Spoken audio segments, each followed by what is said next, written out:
Good evening, everyone, and welcome to our special sci-fivision coverage of the Institute, otherwise known as the Institute Investigators. I'm not sure what we're investigating, but that's what Jamie called it. So, hi, everybody. Welcome. AJ, I know you read the book, right? You've read the book. Yes. You're the only one among us who've read the book. So I think all I really know about it is what you've told me, which is a little bit. It's really long. Actually, 600-ish pages is not that long. Yeah, it's not that long. It's not. It's not that long. Pretty straightforward. Honestly, it's when I read it, I wasn't like, "Ooh, I can't wait till they make this into a TV show one day." But like, it's a good book. It's a good story, but it's not something that is it's not that deep. Not like Resident Alien. Oh, that was pretty deep. Well, that was pretty deep this week. It was. And this, hey gang in the chat. Hey Muncher Luncher. Hey Kelly. Jamie is supposed to be here by now. She should be here in a second. She just texted again. So. Oh no, that was you. Jamie, I said, "OMG, Jamie." This is a pretty newish Stephen King book too. The internet tells me it came out in 2019. Is that when it? I don't remember when anything comes out. It comes out, I read it, and then Yeah. So maybe as we go through this in the next couple of weeks, you can let us know where things are similar to the book or different, or so far is it pretty similar? Yeah, I mean the first two episodes. I mean it's pretty similar so far. Yeah. So so setting the book aside, what did you think of these so far about the show? It's funny. A lot of times, sometimes I wish they didn't do these 2-episode premieres because then we got twice as much to watch. But it's set up. It's these kids get kidnapped and now they're trying to figure out how to escape. Yeah. Yeah. And they're either telekinetic, telepathic, and there's some other things which they haven't really established what they're talking about yet. Like they call it TK, TP, and was it PC? PC, right? And PC, which they didn't really explain what that was. No, we had some guests. So I sat in on Jamie and Scarlett's deep dive last night, and I chatted in the chat with folks, and we had some speculation on what that can mean, which I thought, could that mean precognition? But it hasn't been revealed yet, so we'll see what that is. I know what it is, but you know what it is. I thought that the show was good enough that I would watch more. Right? It's only 8 episodes. 8 or 10. I thought it was like really. No, I don't even know. It's either 8 or 10. I forget. I asked last night, and Jen, the teacher, replied, and I forget if she said it was 8 or 10. I could probably Google that while we're talking. It's short. I thought it was good enough that I'm interested to watch more, but I also was surprised, like, how this seems to be familiar territory. Like, I feel like I've seen a lot of shows about kids with powers or people with powers, but especially kids who are captured and put in a government lab and it experimented on. It seemed like a very well-worn territory. And even for King, who wrote Firestarter, right? So try again, Jamie. Hi, Jamie. Hi, I'm trying to figure out which one is too much AJ. Yeah, I don't know. Make me the stage. Maybe have to take you off a second. Off the stage, we can't. There you go. Sorry, got it. I just really thought, AJ, that it was familiar territory and that I've seen this show before and that I've seen Stephen King write it better with Firestarter. And that these kids have strangely very weak powers, which I kind of assume have to get stronger. Otherwise, this is a dumb show about, we were joking last night in the deep dive, the strongest kid can throw a glass of water on you. Right. And Scarlett was like, well, I can tip over a glass of water with my hand. Their powers are not very impressive. at this point. Well, and that's the thing, that they keep kidnapping kids till they find ones that are. Yeah, I'm not sure if these experiments are designed just to test them, if the experiments are designed to like manifest their powers with drugs or with abuse or whatever it is they're doing here. But I thought, so these are really not, these are the weakest powers of any one of these shows that I've seen. And so I'm assuming that's going to change. So yeah, I thought it was okay, good enough to keep watching, but it wasn't like the From pilot or the Lost pilot or certain shows that I'm like, oh my God, I have to watch that again. Oh my God, I have to see the next episode.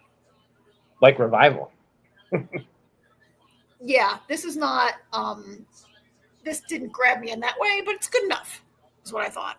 Hey, Jamie, what was your, I mean, I really like the show, and I do think it starts out a little bit slow. I'll admit that, but I think it's fun. I mean, it's not a huge mystery like From or anything, but I think as long as you aren't expecting it to be the next From, it's good and it's enjoyable. And overall, I enjoyed the series. I just think it did start slightly slow, but I think most people that didn't like it, it's because they were expecting something different than what they got. I think when you put Stephen King's name on it, that you're expecting more than what we got. That's true. That's fair. I mean, they are advertising it hard from Stephen King. It's not like other shows we watched where Stephen King didn't want his name associated with it, right? This is definitely, I wouldn't consider horror necessarily. And that's not only Stephen King, but they're also like from director Jack Bender, Yeah, it's partially the way they advertised it, which I think was I mean, like, I get why they did, but yeah, then people are disappointed if they're expecting something that isn't there. Yeah, I mean, I think I really agree with Kelly, who says, I thought it looked like it has potential. Definitely, that's how I felt after 2 episodes. It has potential. I want to keep watching. I just wasn't like mind blown. I just wasn't like, I cannot miss the next episode. And I think we agree with you too, Muncher. I agree 100% with Jamie. People expect it to be the second coming of Lost. I'm like, bruh, chill. I can't even pronounce bruh. My nephew says it all the time. And I know they say it in Hawaii. But I do think when you advertise things as from the director of Lost, then maybe people expect it to be the next Lost, right? No. Yeah, I think that was part of the problem. Of course, that's on the marketing department. That's not on the creative team who made this show. That's a marketing decision made in a different department, after it's. But I think when you say from Stephen King, from Jack Bender, the director of Lost, you're setting up an expectation there. Yeah, and I think that's. Sorry, I didn't hit save. That's my fault. I think that's part of the problem, because I think a lot of people they hear Stephen King, Jack Bender, and people immediately are like, "Oh my God, can't wait to see this!" And it's like, Jack Bender has a history of doing puzzle box shows. He's part of From. He was part of Lost, and Jack Bender has a larger resume than that. That is not puzzle box. That's more like this, like The Institute. Where it's a little more straightforward. Yeah, I mean, people with power. It's genre, it's and I don't think we're trying to say that it was bad or we didn't like it. And no, not at all. I do understand. I mean, I agree that people are always like looking for the second coming of Lost. There are threads and threads and threads on Facebook. And they're like, "Oh, I just watched Lost. What should I watch next?" And I'm like, I don't know. Go on Netflix. Fringe, yeah. But there was the marketing department puts a high expectation on it, and we'll see. Will it live up to that? Nothing will, but it was good. It was pretty good, and I guess we're going to dive into it. Yeah, I was just going to say the one thing I don't understand, and this is just my own thoughts, is a director though doesn't necessarily. I mean, the director fixes or kind of, I guess, decides the tone in a sense. But I feel like if the script is not the same kind of show, it's never going to match it no matter what the director does. So absolutely. Yeah. The same writer as who, the same creator as From or Lost, then I'd maybe understand it. But he's but I guess he's also executive producer. So he is. I mean, the Bender directed it, but he's also an EP. Stephen King is an EP, right? And I don't really know who the writers are, but at any rate, I mean, this kind of bedeviled a lot of other certain creators, certain shows. The guys who created Benioff and Weiss, who created Game of Thrones, or Damon Lindelof, or Carlton Cuse. This, like, you become famous for a show, and that sort of haunts you and bedevils you for a while. And then people like the leftovers. Bleh.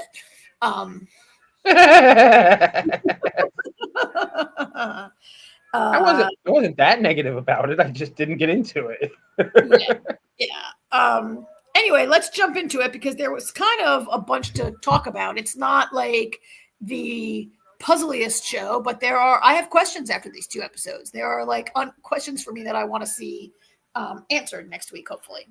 Right. Or towards and some of it is just the Stephen Kinginess of it all, right? But some of it maybe is like important points.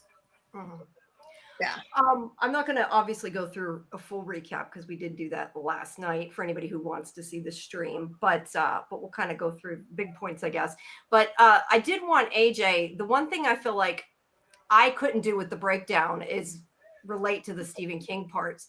So I would like to know some of the things that you felt kind of connected it to other like Stephen King books in other parts of the universe, because I know there were a couple Easter eggs, but beyond like the poster, I really don't necessarily recognize anything. So I was just kind of curious, do you feel like this could potentially connect to other universes? I mean, I don't know if there's other institutes that we were talking about. Maybe there's an institute that has Firestarter in it. Who knows? I forget who said that. Somebody in the chat last night said that. I don't know. How does it connect to these universes? That's what I had wanted to if it does at all. It's connected by the fact that Stephen King wrote it. That's the extent of it. I mean, they might have thrown some there's some Easter eggs in there, like the poster, little things like that. But as far as the grand scheme of the Stephen King universe, it's just a standalone story. A lot of the same towns mentioned that he's written about for 50 years, but it's its own story. And not every Stephen King story is connected in every which way. I mean, out of God, I don't even know how many books he's written at this point. He's probably written like 80 books, because it seems the last couple of years, the older he gets, the more books he writes. I feel like in the last year we've had 3 books.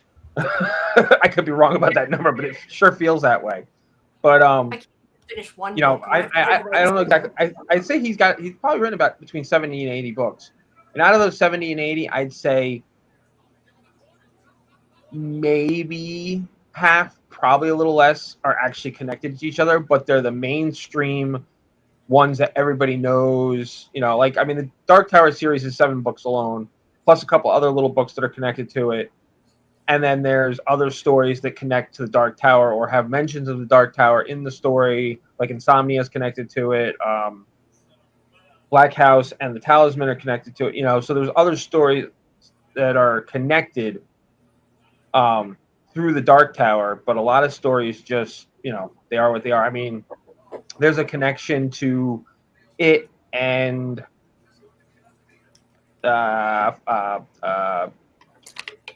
a Dreamcatcher, because they go through the town of Derry, stuff like that.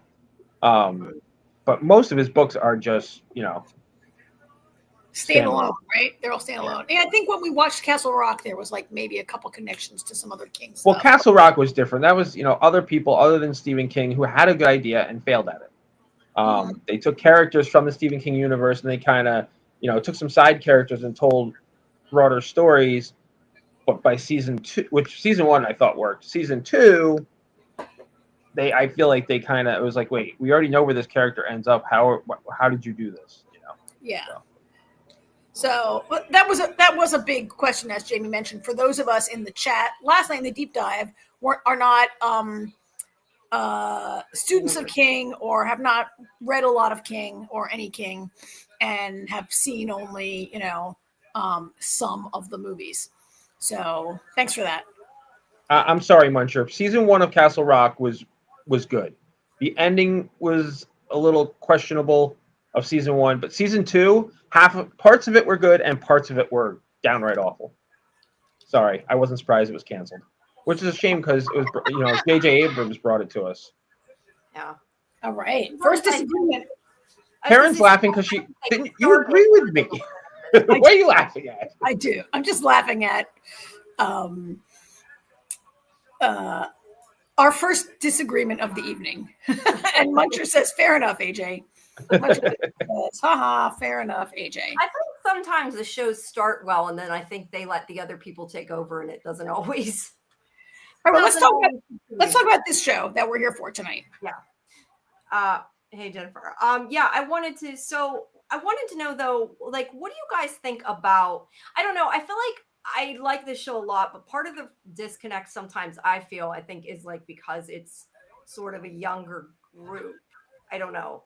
Like I don't know, because the overall the main characters are like younger. So sometimes I'm like, I feel like maybe I'm not I don't know, empathizing with them like I would. I don't know if that can't relate. You can't relate because quite to them like you're I would like to. And that's just my fault for being too old at this point. No, I mean, I think it depends how they do that, because if you watch Firestarter, Drew Barrymore is like 9 years old in that movie. Yeah. And she's very, very relatable. Now, of course, her father also had powers and was imprisoned with her. And we had his always worrying about her as a reference point also. But I mean, if you watch that movie, you don't feel at all like you don't relate to this child, right?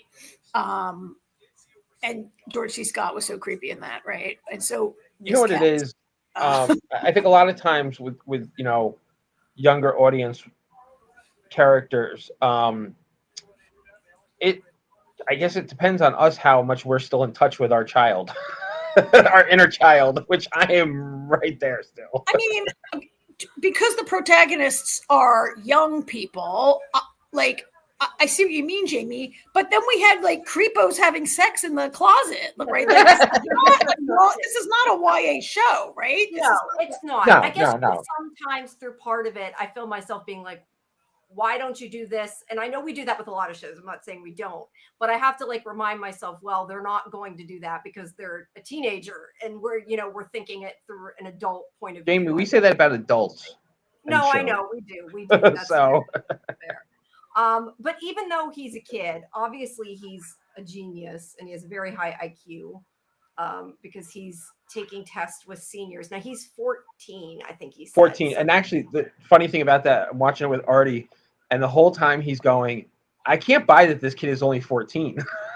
He's like, he looks too old. Oh yeah, yeah. So so that's what, 8th grade, I think. I was in the 9th grade when I was 14. Yeah, but it could be in the 8th grade. 8th or 9th. Okay. Now there's the first, I wouldn't call it Easter egg, but reference, because obviously she's from one of the few from. She's the one that had the rebar shoved through her head.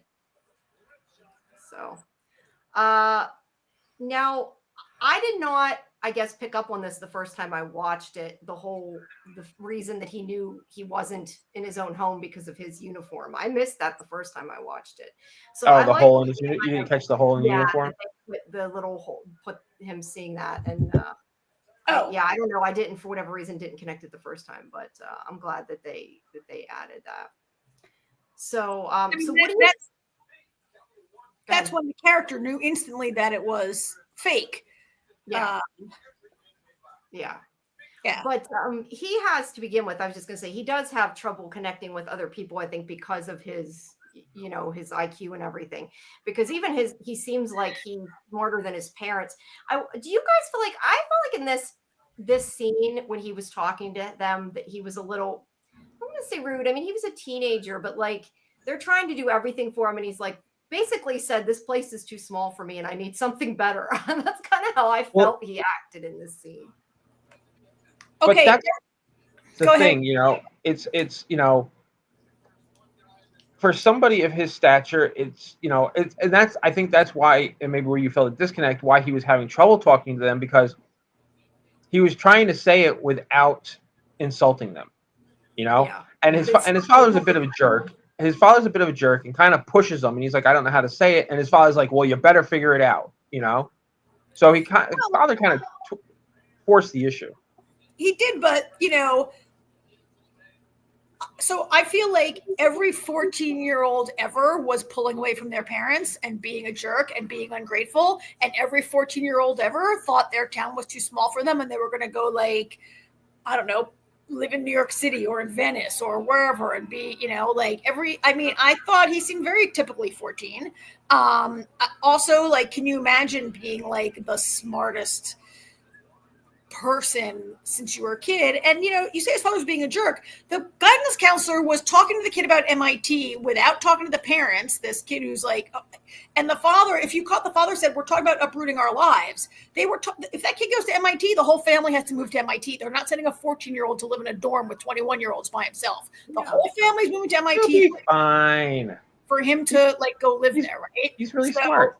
So because he's emotionally and physically and in other ways not, you know, able to be in that environment. I mean, it is a big thing, and it's a thing that kids don't think through. And I don't think the father was being a jerk. And I'm really interested in the way that there are multiple shows that we're watching that you say fathers are being jerks, and I disagree with you. So we can talk about that some more tomorrow. No, yeah, You guys always say the father about the fact they really don't have a choice, like that he's too young to send off. I didn't think about that. You're right. He is. He's not going to MIT. He's 14. A big difference too. Doogie Howser went to MIT by himself. In Disneyland. Come on, AJ. That wasn't Disney, was it? You're gonna send Damon to go live in a dorm with 21-year-olds women? Damon's 11. All right. Well, there's a difference. Yeah, he's a little bit young for that. There's a big gap between 11 and 14. I actually have my friend's daughter is a little bit older. She's 21 and she's going to be a freshman in college this fall because she spent some time out of the country and whatever. And the housing office told her at 21 that she can't live in a dorm with freshmen.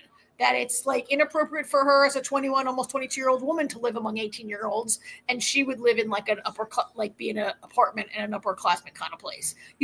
Like colleges do not put kids together like that anymore. Yeah. For good reason. Let's be honest. For good anyway, reason. Yes, I didn't think the father was being a jerk. I thought like, oh my God, you expect us to quit our jobs and move to Cambridge so you can go to MIT and you not even talk to us about it? Like yeah, he should have at least told them about it and not waited for the guidance counselor or the principal or whatever to let them know. Yeah. So, but that's what I'm saying though. Like you can't tell him, hey, you better, you know, he's having a hard time discussing it because he clearly has a hard time talking to people in the first place. And his dad's basically, well, you better figure it out. And then when he tells him, the dad's like offended. That's how I took it. Maybe the dad was shocked that this is the first time they've heard about MIT. I don't know. So we have a lot of comments about this in the chat. So Bill Chill thought it sounded like they were treating him like an experiment, like they're trying to live their dreams through him. I also felt like he's either adopted or a kidnapped baby. Which if that's the case, Bill, he's kidnapped twice. I kind of felt like he was adopted too, though, and I'm not sure why I felt that. Just something from the way the scene was played, maybe because they weren't so close. It felt like, you know, they were like, you know, because I kind of almost got that they're kind of like, we gave you, you know, the life and now you want to leave type of thing. I don't know. It sort of played that way, and I'm not sure what it was that made it play that way either. Yeah. I don't know. Jen says 1000% agreed, Karen, and the parents didn't prompt him to help him at all. Didn't prompt him to help at all. Yeah. Okay. Thank you. I just always like to put up a comment where someone agrees with me, and yeah, and the parents didn't prompt him at all. While Marjoram is here, hi. Who has no vomit or ambulances tonight. She's pretty sure Bob Munn is playing Frank from From. He played Frank on From, the guy that gets put in the box in the beginning, and is in this with the wife, and he's the guy trying to drive across the bridge, and they get turned away because it's the Institute. And she says that's how they get lost and find the tree with the crows and go to From. That's Yeah, that's what we were talking about last night. Now, let me ask you, AJ. I can't remember if you answered this or not last night, Karen, because I didn't get to talk to you directly a whole lot. But did you think that when that family, you said you didn't think it was his parents because of the daughter? I do remember that. AJ, when you saw later on the guy and the woman and the daughter get lost when they're driving down the road, did you think it was his parents at first? Because I thought that was the same actors, and I don't know why. It's like a lot of people did, and I think it's that the two men looked alike. I don't know why. I have no idea why people thought that. No. Okay, well, I wasn't the only one, so I felt slightly less stupid because quite a few people. They looked nothing like them. Yeah, it's not. I don't think it looked anything like them. And they had a daughter in the back seat who had never. The daughter thing is why I realized. Oh wait, that's not them. But yeah, I don't know. But we haven't really come to that yet. No, I know. I just was saying that. Yeah. So let me ask you: whenever he moves the plate, did you get the opinion that he necessarily even realizes he's the one that's been doing it until later when they kidnap him? Because that to me wasn't clear, and I was kind of curious, like if he even realized it. Because he plays it off, but it was hard to tell. I was just curious how you guys took that. I think he realized.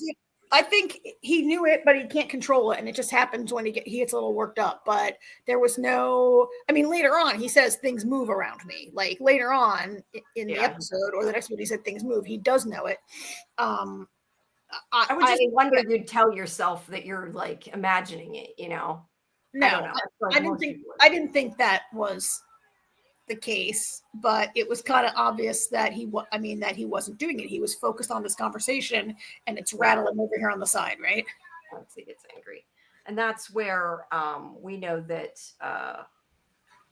what was her name, Michelle, that she's watching as this is going down. I guess getting ready to grab him would be my thoughts there. Now we're also introduced to, I was going to call him Ben, Tim at this point. As he goes across to and ends up in Maine, of course. Yeah, it does look like a small piece of pizza, you're right. As he goes across to Maine. I'm kind of curious where he was intending to go, but I think he's still not over what happened, and that's why he ends up in this town to begin with. He, going for a different job than what he originally, because it sounds like it was for a job with somebody, and he's like, I'm not ready, and moving on. Yeah. I mean, I think he's sort of a drifter, except most drifters, I don't think, fly, right? Like they take the bus like Jack Reacher. But, I mean, he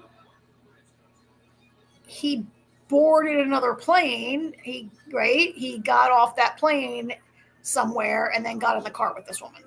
Yes. Hitchhiked with. Yeah, but I agree. He's traumatized by what happened to him, right? Yeah. For sure.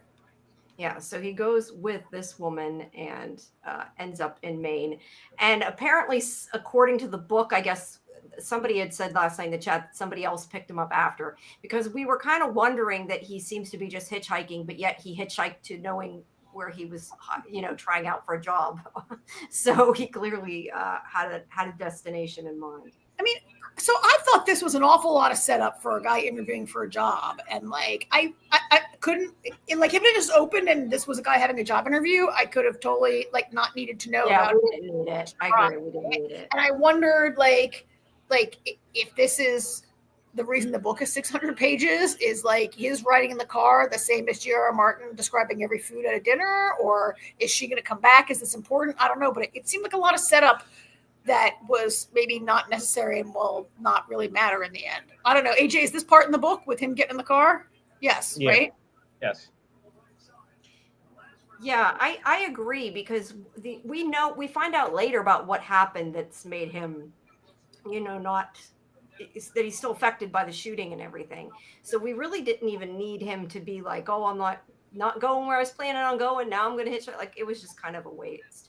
I mean, I didn't mind the scene, but I agree. I think it was. Well, where he ends up wasn't his destination, his original destination. He just ended up there, and then he saw the ad for the Night Knocker, so he was like, huh. Okay, see, that's what I was trying to see. So he didn't then intend to go here and had some. It was just because that's where she dropped him off. No, we saw him. He saw like a poster on a bulletin board at the school she was at. Wherever he went, where the last stop he made, I'm pointing at the screen like you can see. The last stop he makes with this woman, he sees a poster hanging up, a job advertisement, right? And yeah, it seems kind of unlikely that you'd have like all your references of being a cop and everything with you, you know, to give. I mean, they're on my resume in the cloud. My resume's in the cloud, and I can produce it for anyone on the spot. What is weird was that like they were this is the first of many anachronisms that I saw in these 2 episodes, that who advertises in any kind of printed piece of paper for a job anymore. Like I feel like the job market is like almost entirely online nowadays, unless you're hiring someone to like, I don't know. I see like ads, like posters that people are like a cleaning person, or they're moving, or they want to buy your house or whatever, right? But probably don't not a cop. really see. Well, it's not a cop; it's a security job. No. It's a security guard, but it's a municipal employee, and that the city would be hiring people with posters seemed very like 1979 to me, right? Yeah. And I just mention it because I'm gonna call out like 5 more things during the course of this conversation tonight. Yeah, there's quite a bit. I agree with that. But before we get to him becoming the Night Knocker, let's go through some of this. So they fake his room, we know that, and we find out that he's in this institute, and they let everyone else, or they let stop right there. When the team comes in and grabs him, and they spray Lucas and knock him out, right? And then he wakes up in his room. There was an instant there where I thought, oh my God, is he a precog? Did he foresee what is going to happen? And then almost immediately I said, oh no, this is a replica of his room. But when he wakes up, okay, AJ, you knew what was going to happen because you read the book. Jamie, what did you think in that moment where he first opens his eyes? I remember wondering if it was in his room, but I'm not sure what it was that made me wonder that. Probably just because I've seen different shows and I've seen that happen before, not for any other reason than that. Yeah. But I liked the way they did it. I just didn't, like I said, I didn't pick up that he noticed the hole in his jersey. I missed that when I watched it the first time. But yeah, I just wonder like why or how did they like buy replicas of everything? Did they just take everything out of his room? Because I'm not sure how you would replicate everything exactly without somebody noticing. But I guess he's also smart, so maybe normal people wouldn't notice. But if you're a genius kid, you would notice the little details. I don't know. I would notice. I've been sleeping in my bedroom for 20 years, and I would notice probably things that were different about it if I wake up tomorrow and things were different. I assume they replicated I thought they've been surveilling him for a while. They've probably been sneaking into the house when the family's not home, taking photographs and getting all this set up. And they mentioned that they had been watching him, but when MIT came up, they had to move quickly and snatch him sooner than they planned. Yeah, because he was going to be in the news in a lot when this 14-year-old kid suddenly going to MIT. Yeah, and if I can go back for just a second, Kelly says, small town though, you would see ads like that here. I guess Kelly lives in a small town and feels like you might see a job ad on a billboard is likely in some places. I live in a kind of big city, so yeah, I wouldn't see that. But thank you for that. I would say it's job notices. I just didn't know if you would for like the kind of job that he had, because it was like. Yeah. And Kelly thinks where she lives, you would. So, Jamie, you also live close to a very big city. Yeah, well, I live in a small town, but yes, I do live near a city. But yeah, I don't know. I could see it just for that specific job. I thought it was a little surprising. And Scarlett was saying about scratching Ben's back. Yes, we all like Ben Barnes. So I lost my picture here. Wait a second. Okay, so he kind of figures out, they have him talk to Kalisha, this girl. And no, I still don't know what her shirt says past what we looked up last night. So they kind of changed their MO of the way they brought him in. They first have her talk to him, and then they actually talk to him a lot quicker, I guess, than they normally did, because he was smart and he knew more of what questions to ask, and they didn't need to make them wait around and wander trying to figure things out like they normally do with the kids. They approached them different. So I thought that was kind of interesting and was a way that we kind of got up to speed really quick. Although I wonder if maybe it would have been nice to be a little confused a little bit longer. I don't know, because I guess we know that it's about this institute. So I don't know if you need that. But yeah, I don't know. What do you think? Or did any of that not make any sense, what I just said? I feel like it kind of went in a circle. I mean, you feel like they don't usually have a kid greet well, the yeah, kid? No, they said that usually they have the kid explain it to them so they feel, I guess they feel safer or whatever, that they usually don't let them meet the bosses right away, but they took him in a lot quicker because he was already asking questions and wanting to know why. And I just said that was kind of an interesting way to do it, because in a way it got us up to speed quicker about what was going on. But I almost wonder if it would have been more fun as a viewer to feel more out of sorts for a while. I don't know. That's why I'm just like curious, because something like, say, like it took a while to kind of understand what was going on, and it had more of that mystery. Like this, they sort of answered it really quickly. And I don't know whether it would have been too long if they didn't, or I don't know if it was just right, or maybe they should have gone the other way. I was just curious what you thought, if that makes sense what I'm saying. So let us longer not understanding where he was and what was going on as viewers. Oh, that it's a device to keep the reader or the viewer in the dark a little longer. Yes. No, I don't think so. I think Stephen King probably wrote it because he thinks that's what they would do. And no, I don't think it was. I don't know. In a book would be a different case, though, too. Was there more of, in the book, AJ, did it take longer for you to figure out what was going on than it did in the show, or was it kind of the same? Whoops. No, Okay. It's pretty straightforward. Okay, that's fine. I just curious because I think it might have added more of a mystery element, but I don't know. It might have made it feel even slower. I really don't know. I mean, what struck me more about the scene is how instantly I did not like Kalisha and continued to not like her through the entire 2 episodes. And Why? I don't know. I'm suspicious of her. Look, we discussed a little bit last night. I think you can't trust all these kids. One of these kids is a rat. One of these kids is going to tell, maybe is telling, maybe spying on the others. When these kids supposedly you only stay in, what do they call it, front half for like their 10 days, 2 weeks, something like that. So you might only look like Lucas overlapped with Iris for 1 day.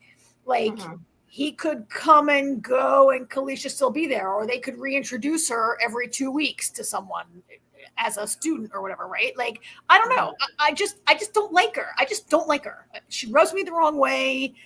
I don't know if it's the actress. I don't know if it's the character. I don't know if it's the direction, the delivery, but I don't like her. I don't hate her. I just don't like her and don't trust her. But I maybe don't trust anybody except Lucas right now. That's interesting because I did not think about the fact of that there could be a spy until you said that last night. I just kind of assumed that all the kids are in the same boat, but I could see how you could see that once I heard you talking about it, because that is kind of the odd thing that they don't get to ever escape, partially just because they don't see each other long enough to really, plan anything. It's kind of hard when you only know somebody for 12, 13 days, whatever. And I'm also not sure what the whole make out with him was even the point, trying to we went over this multiple times last night. She says she's trying to pass chickenpox to him. Yeah, so if really think that's the case is what I'm saying. I don't know if I feel like that was really. She does not appear to have the chickenpox right now, right? No, but she says she's trying to pass that she was exposed to chickenpox, and if she can pass it to him, he might stay longer in front half. Yeah, she says it multiple times. I mean, that's her stated intention. Yes, but I'm saying I don't know that I buy that, so I'm not sure I get the motivation because I don't buy that. But I don't know that necessarily to me makes her suspicious. I don't know. I can see where Karen's coming from. It's definitely. I definitely see where Karen's coming from. There's no way one of these kids doesn't rat them out to Sigsbee so she can go psycho on them, or ear clip doctor, or Tony, sadistic Tony. I just feel like there's no way we get through this whole episode without them being found out, probably by another kid. That also is a tradition of all these shows. That one kid either, this is like when Cho Chang gets like tortured by Umbridge and she like rats on those guys, right? Like now she doesn't do it on purpose. They use a spell on her, but like I feel like I've seen this story a million times and there's always a kid that's going to tell on them. Could be. Scarlett's talking about how, I don't know if you were there for when we said this, I think you were, but that when they're playing the basketball game that they're spelling out QZ, which is a rat. So maybe that's hinting at that. I don't know. Yeah. It's kind of interesting. Hey, Lori. Yeah, maybe that's foreshadowing that there's a rat. Yeah, she also says maybe she just wants to make out with everybody. I kind of wondered if she wanted to make Nikki jealous was my other thoughts. So that could be it. And like the first time she kisses Lucas, one of the Dr. Death, one of those guys comes by and is like, Kalisha, and like, you know, in a way that's like, I mean, she's done it before. Like he's not really admonishing her behavior, but he is kind of, right? Like maybe she has done it before. Maybe I don't see why is she doing it to make Nikki jealous? Nikki's not there. So he's not going to see it. So I don't think that was it. I mean, maybe she's acting out, but I don't, if you take her at her word, she's trying, and it's ominous, right? She's like, if I pass it to you, you can stay here longer. Well, why would he want to stay there longer? He wants to move through the program and get out, right? Yeah. So if that is the case, clearly she doesn't really like maybe she's trying to believe that it's going to be a good thing, but she must not believe it 100% if she's doing that. Jen mentioned this last night also, I think, in the Jamie M. Jen mentioned it last night also, like, does kissing him help her read him better? Because she's really not a very good mind. Like we've been through this also. Their powers are so weak and she's really can barely read minds. Does kissing him help her read him better? That's entirely possible. Yeah, maybe it brings thoughts to the forefront of your mind. What thinks she is sus. She likes him and wants him to stay with her because she has been there a long time. Yeah, she could have been there longer than she's licking his thoughts with her tongue. Let me ask a question. Let me ask a question. Well, first I got to say, holy shit, Fletch found us again. I thought he forgot where we were. Hi, Fletch. Fletcher. Yeah. Let me ask you this, Taryn, because you just said that, you know, why would he want to stay there longer? He wants to move through the program and get out and go home. Do you actually believe these people that kidnapped him? I do not. Okay. Do you believe going to the back? Do you think going to the back half is actually a good thing when nobody knows what happens in the back half? No, I do not. But that is what they tell these kids, and some of them appear to believe it. Whether they're telling themselves that because I don't think any of them believed it. Not the way they're acting. They say it. They might not believe it. It appears that you might go to a crematorium when you go to back half. We don't really know. And yes, when she says you can stay here longer, I took it to mean so you don't have to go to this bad place, right? But I mean, this is what they're told, and this is what they profess to believe, the kids, right? Yeah. Well, she's trying to, I guess, tell herself that though, because Nikki said she believes it, so she must not really believe it. Then I guess would be the answer to that. All right, so then we meet Sigsbee and Hendrix and okay, I'm looking at them small. I'm like, and Stackhouse. That isn't Stackhouse. That's so we meet the two of them there. So yeah, what do you think about them? I mean, I mean, obviously, yeah, I don't believe anything they say, and I think they're full of shit. They're most of it, but like I said, yeah, I kind of like the idea that they're having to change things up because he's smart, and it isn't they're changing their plan and not sure what to do through some of it because of that. I mean, I kind of disagree a little bit. They're not changing their plan. He's going to go through the same system they all do. Okay, they shortened their plan. Sigsbee's like they just had to rush to kidnap him a little bit faster than they had planned. But Sigsbee's got a file on him. She appears to be the only person who's read it. and she knows exactly what to expect from Lucas. She's like, yes, he's going to ask a lot of questions. Yes, this like she knows what to expect from him. She's not these other two who don't read the paperwork, whatever, right? That's how I took it. I think I didn't take it that Sigsbee was necessarily like, oh no, what do we do with this kid? They're not doing anything different than they're doing for the other kids. He just is gonna figure stuff out faster, right? And yeah. I like the whole conversation though about he thinks that the jelly beans are to tell what his personality is from the color, and she's like, no, I just like jelly beans. I like that. I thought that was good.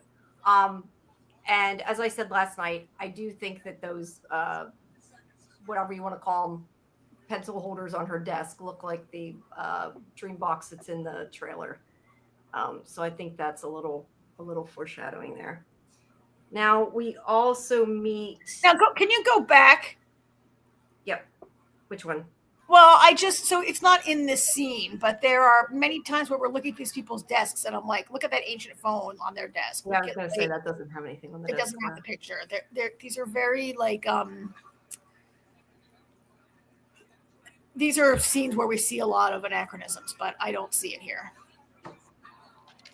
Yeah, you're right, and I would like to know, and I'm wondering if this is something that may not be answered, if this is supposed to take place in a certain time, or it's just to make it feel uncomfortable to the viewer. Because obviously the book was written a little bit ago, so I don't know if they just put it in the same time as the book, because the book isn't that long ago though, right? So that's why I looked it up. I looked up 2019. I was shocked because I was like, oh, maybe this book was written in like 1950. Okay, so they're an anachronism. Stephen King's been around forever, and I thought maybe it was an older novel, and that's why it had some of these anachronisms in it. And then I was like, no, 2019. Like these are, I mean, just that doesn't mean King didn't like place it in his mind at a certain time, right? Yeah. I just would like to ask why they decided to do that, because sometimes they do it simply for the kind of feeling it evokes.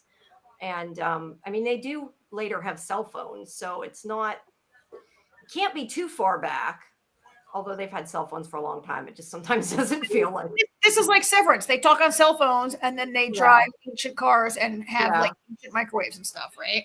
Yeah, that's true. And the directors and Ben Stiller has said they just did that to sort of throw people off. It's not really any part of the story. Yeah. So I guess I'm curious if it's important or not here, because you do kind of notice it sometimes. Okay, so then we also meet. What's her name? Wendy. I don't have my list. Gullickson is her last name. Wendy Gullickson. Who is kind of annoyed with, not kind of, she is annoyed with Tim just because he's, the new guy and they're kind of their own little tight-knit group, and she doesn't know what to make of him, I guess, since he's a big town cop. Yeah, I like her. I like the police chief too, though. I don't really dislike any of them. I don't necessarily like that, what's his name, Drew, the other deputy, or not deputy, but whatever they are. I guess they're deputies. Deputy. That he's giving all the credit to for saving the guy's life later. He's a little annoying, but other than him. That's way later, yeah. All right, and we're also introduced to Annie that Tim meets and connects with, and she tells him all kinds of conspiracy theories. I keep wanting to say, what do you think, AJ? But AJ already knows everything. So one thing I wanted to say before, but then you guys got going and went off left. But since we're back to Tim, there is one huge difference that the show has done, and I guess maybe they did it. I'm not really sure why they did it, but in the book, Tim starts out in Florida, going to New York, and ends up in South Carolina. Yeah. So the fact that he's already in Maine changes it a little bit, and I feel like they kept the same aesthetics for a small town in South Carolina in Maine. So I think that's part of the issue with the aesthetics in this town that they're in. That's funny that he didn't set the book in Maine, though. I thought he set them all in Maine. I thought that was kind of No, I mean, no, no, a no. bunch of them. A lot of them are, but Okay. there's a lot other places too. I see. Okay. Well, what do we think about Annie? As I said last night, I think that I don't know that everything she says is correct. I don't think she's necessarily all there, but I do think that she knows things that's going on that other people don't believe, and she's probably right about a lot of them, and nobody will listen to her. But yeah, maybe not quite all of them. I think some of what she says is a little out there. But I like Annie. Well, how do you guys think Annie knew his mother? The thing his mother said to him. We had to talk about this last night. I think kind of one of the prevalent theories, and definitely what I thought, is that maybe she used to be one of the kids from the Institute, and maybe they do let them go, but it clearly affects them, or maybe she got away, but she's messed up, or the drugs did something that messed her up. I don't know, because it's definitely, to me, that was my first thought, that she clearly has TP of some sort. I disagree very strongly.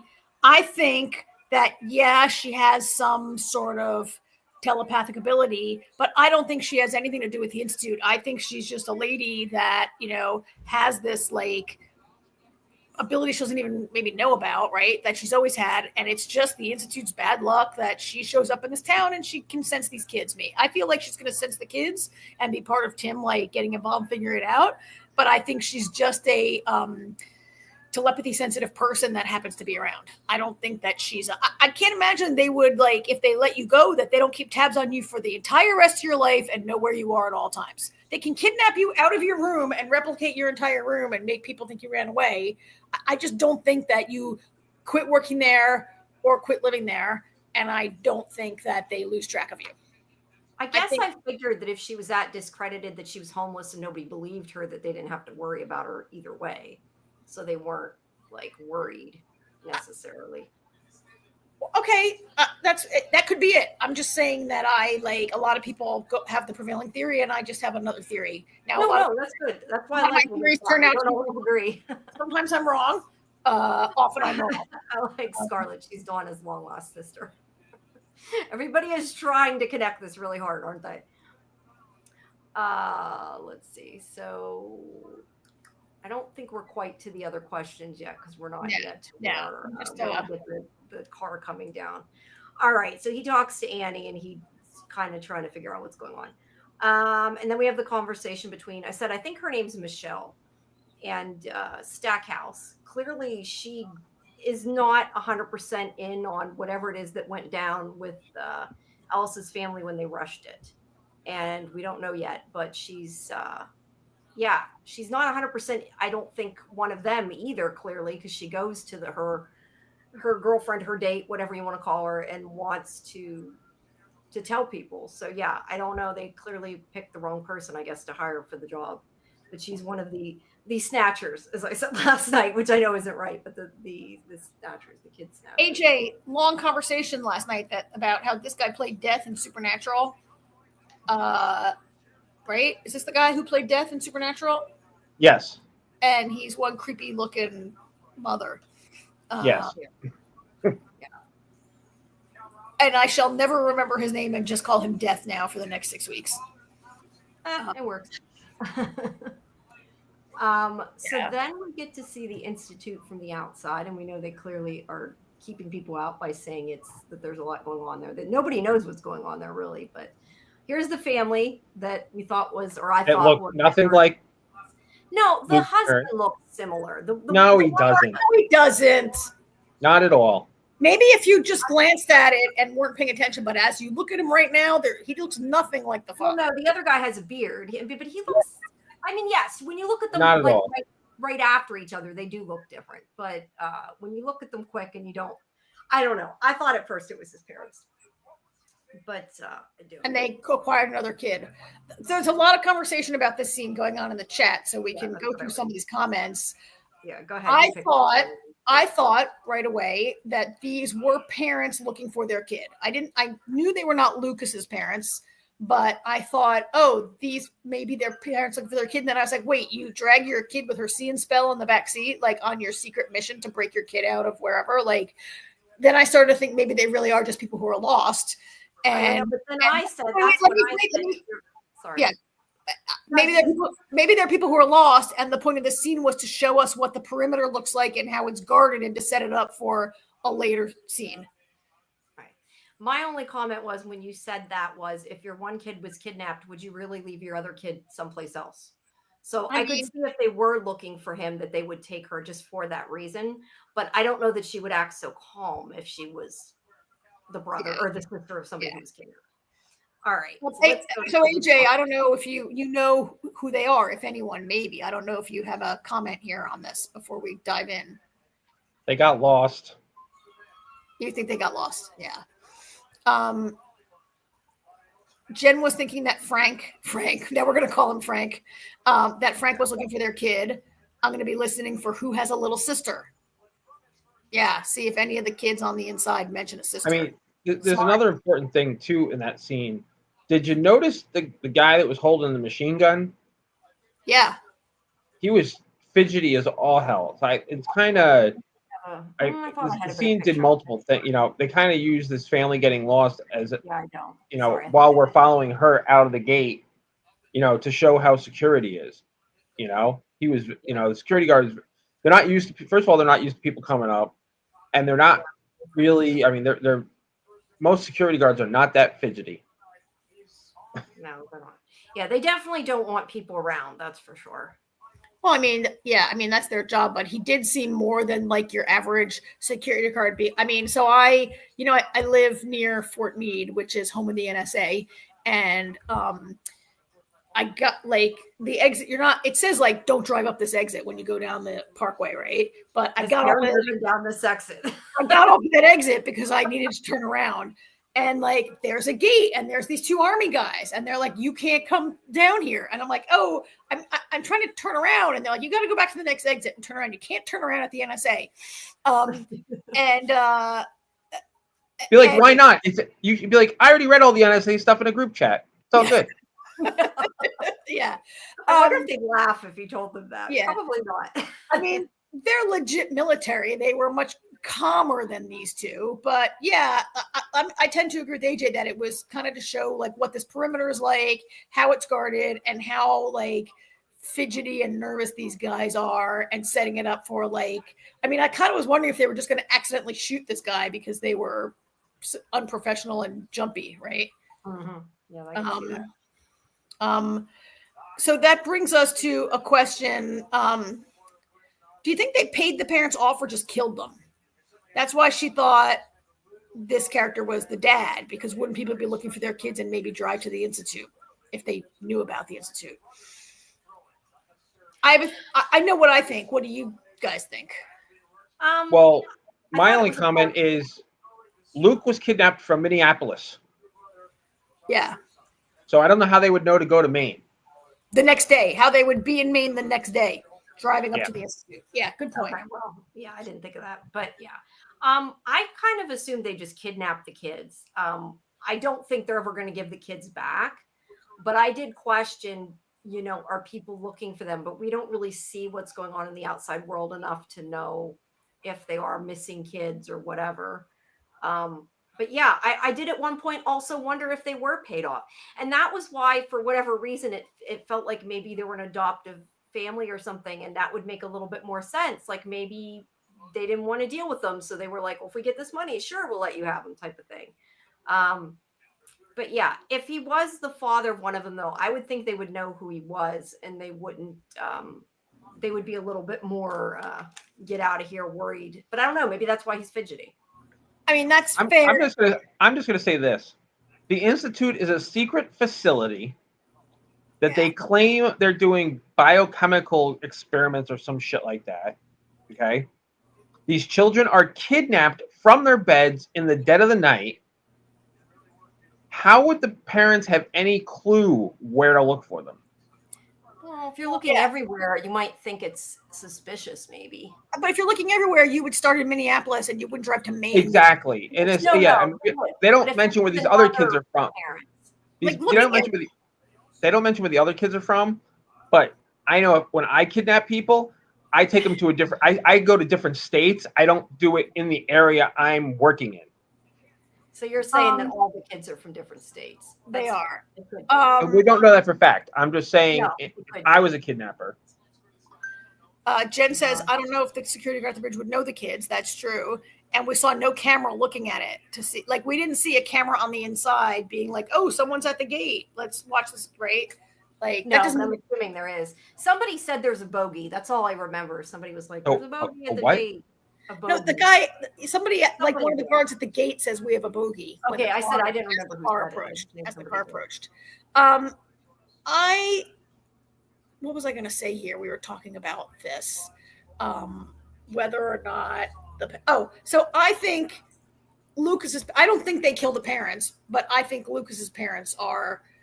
I mean, you can't have this rash of kids disappearing and the parents being murdered like all across the country. These things would be on CNN, right? I think mostly they try to make it look like the kid run away or something like that. Maybe they leave a note saying I'm running away. Maybe they just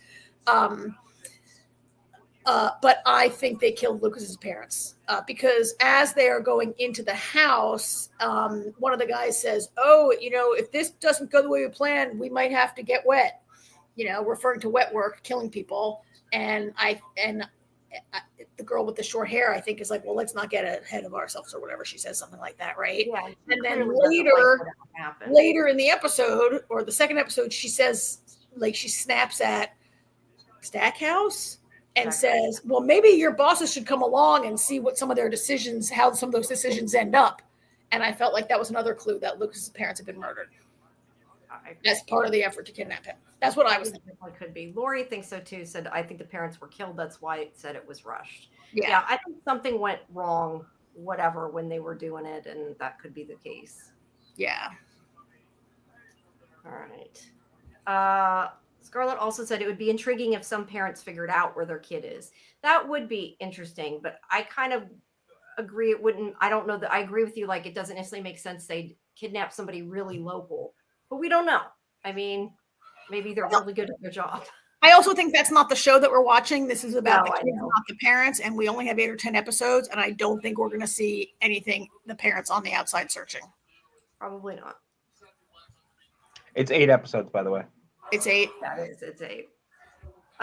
Kelly said, I thought they alluded to something going wrong during the snatching, so I was thinking they were dead, but I guess they could be did something else. Yeah, I think that's what they were alluding to. Dead or alive. There's also a moment where Lucas says, like, well, think of all the people I know and my parents and family and friends. Like, you can't erase everybody's memory. And Sigsbee goes, you'd be surprised at what we can do. And I just kind of took that to mean also, like, he's right. They're not erasing everybody's memory. They have to, like, either they kill these parents or do they have a separate jail they keep the parents in and erase their memories and send out, like that just seems like too much, right? They either set it up to look like the kid ran off or they kill him. And I think killing lots of families would begin to draw attention. Yeah. I just remember thinking this isn't Men in Black, but that's what it made me think of. Yeah, it's not. All right. So let me go back to if it isn't the parents, then what does this scene serve? Or is it a nothing burger? If so, why? Other than they wanted to put the front. It's like we just discussed. It's a nothing burger. It's just to make the scene a little more interesting, to show the ineptitude of the security guards and how fidgety they are. Did they do anything inept? I mean, okay, maybe ineptitude isn't the right word, but if things had gotten dicey, the guy probably would have shot everybody at the gate, including his partner. Yeah. I think it's to set up what's going on externally and what the kids might be up against. And that too, and to kind of show the outside how they in and how they can't just escape because there's guards, that kind of thing. I would say would be the other.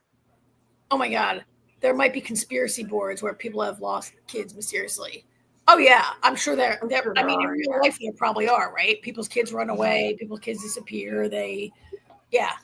Yeah, that's why I could see somebody going to a facility like this if it was nearby from where they were kidnapped. If not, then it would. But nobody knows this facility is there. You would not go to an infectious disease It's an They infectious don't disease know lab. it's there. Yeah, they don't know what it is. But if you're like a conspiracy nut like Annie, you might think, "Ooh, this." I mean, it says right on it, this is a like a biohazard infectious disease lab, and then the cigarette says this is an infectious disease place, right, or something to that effect. It's not. There's no like nobody. You wouldn't be like, let's go to the secret government shady jail down the street and check it out. It like, you know, Well, I mean, that reporter says something later, like there's a lot of conspiracies around it. Like some people think it's like an Area 51. What reporter? The one that shoots her in the head? The fake reporter that shot her in the head. Oh, that's a good point. Yeah. Well, but she said that. I assumed that. And the thing is, the only one that says anything that might make you wonder is thought to be crazy herself.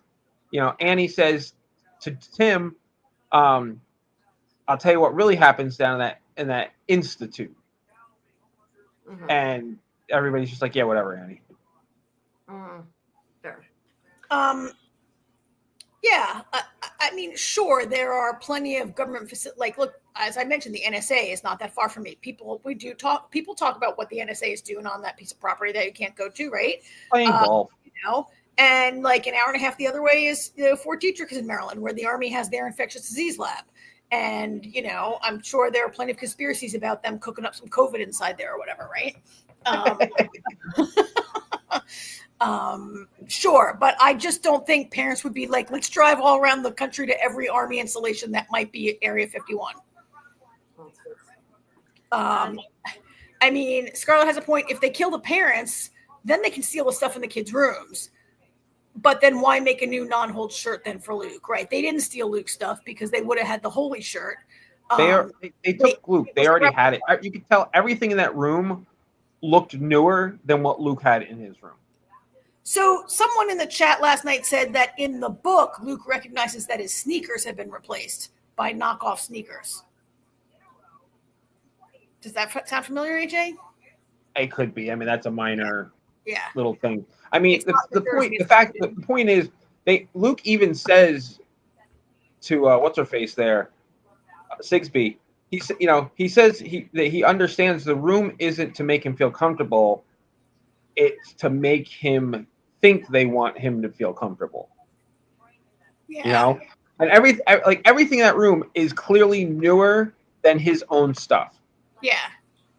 But probably most teenagers who are scared out of their mind might not notice that. Which is why as soon as he woke up, he looked around and he knew something was wrong. Yeah. All right. Okay. So now we meet Tony, I think his name was. I want to punch that guy in the head every time. I don't think you're supposed to like him, Karen. But he gets his ear chip. Now, we had discussed last night, is it just a tracker? Does it do something else? I know AJ knows the answer and I know the answer, but yeah, that was kind of what. Have you seen the whole thing, Jamie? Yeah, because I had to do the junket, so yeah, I've seen it.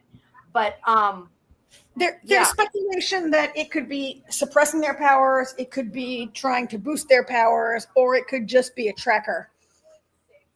It is weird for a tracker though, and this is another one, like you said, of those anachronistic things that, like, if it is just a tracker, why wouldn't they just use like a normal little, under your under your top player's skin tracker? Like, why would they go through or clamp a bracelet that you can't get off? But it's so big. When they tag elephants at wildlife shows, or if you see cows on the farm and they have giant ear tags. That's just scare them more. Other than that, I don't know. I mean, I thought it was kind of weirdly barbaric. Well, I mean, yes, it's barbaric, but I just thought it was kind of really big and clunky and maybe they've watched enough TV to know that when they use little tracking devices, people dig them out. So they didn't go that route. Maybe, I mean, we've seen shows where it's a collar you can't get off your neck. We've seen shows where it's a bracelet you can't get off your wrist. We've seen shows where it's an implant under your skin.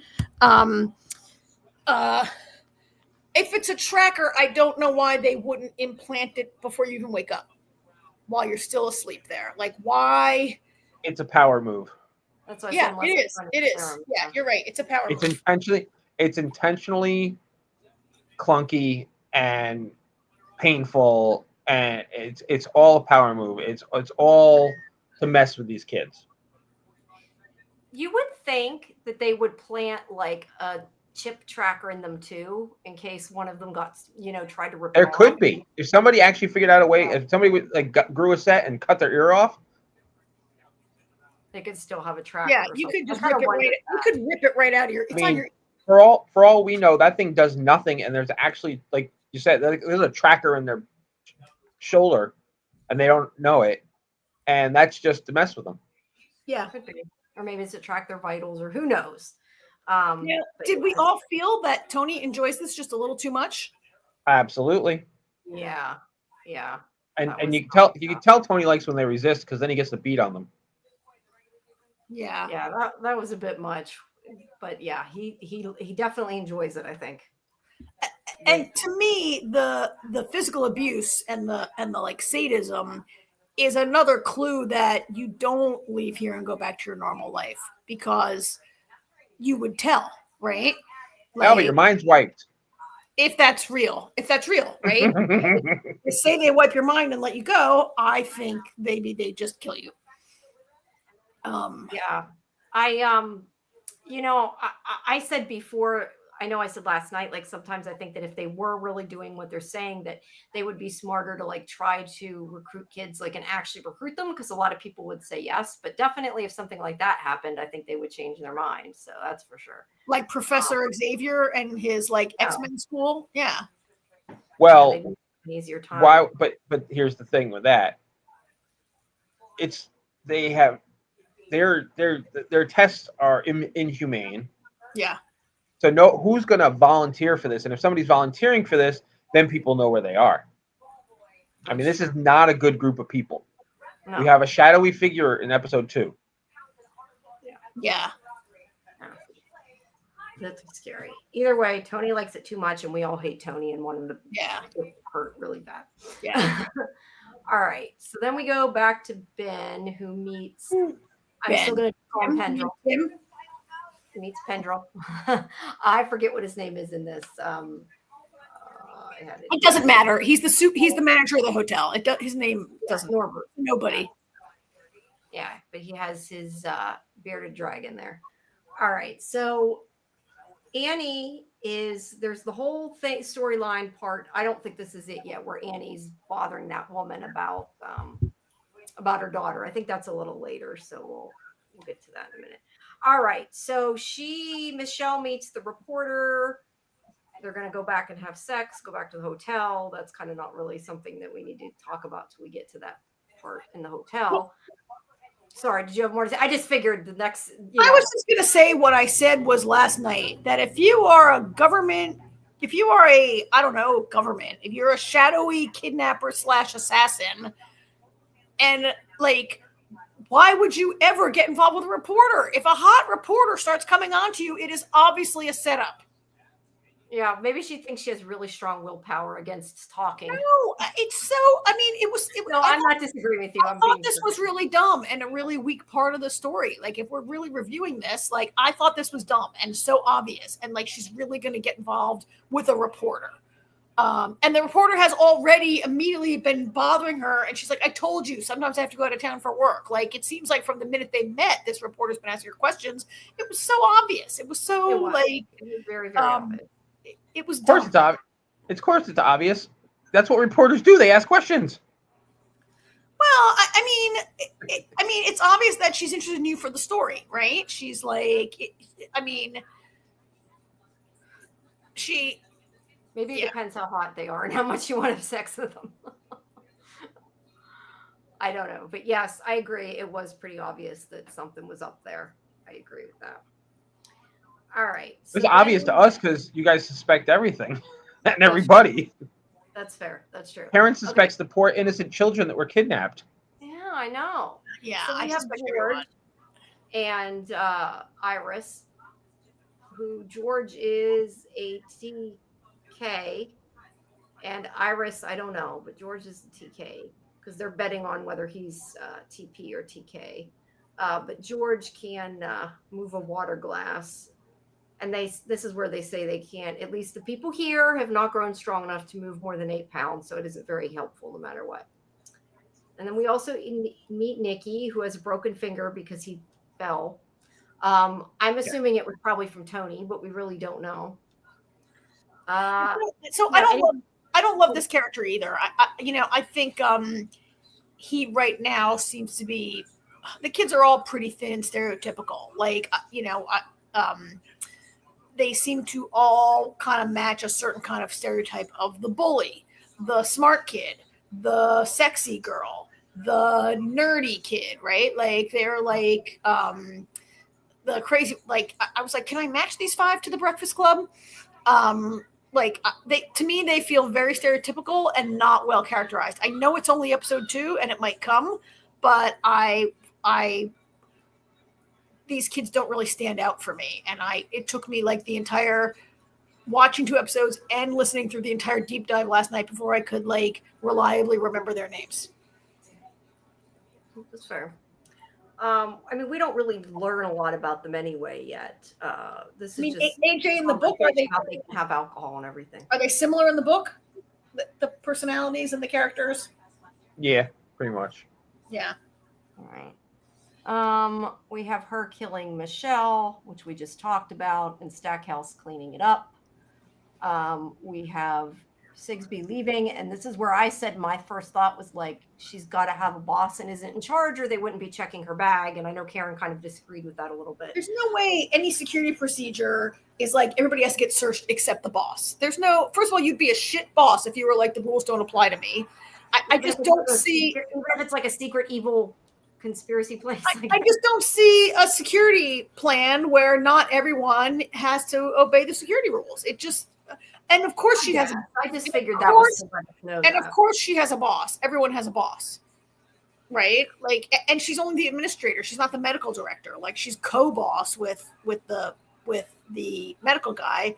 But of course she has a boss. But I really think that of course every single person gets searched when they enter and exit, and it wouldn't be like, oh, everybody except the CEO has to have their bag checked. All right, fair enough. I think I just figured that's what it was implying, which is. I mean, it could be that they have shit security in this place, but you know, could be. All right, now we have her going home, and she burns her leg, and we talked, I think, about this a good bit last night. She clearly seems to enjoy it. Yeah, so she's a masochist or whatever, and she's.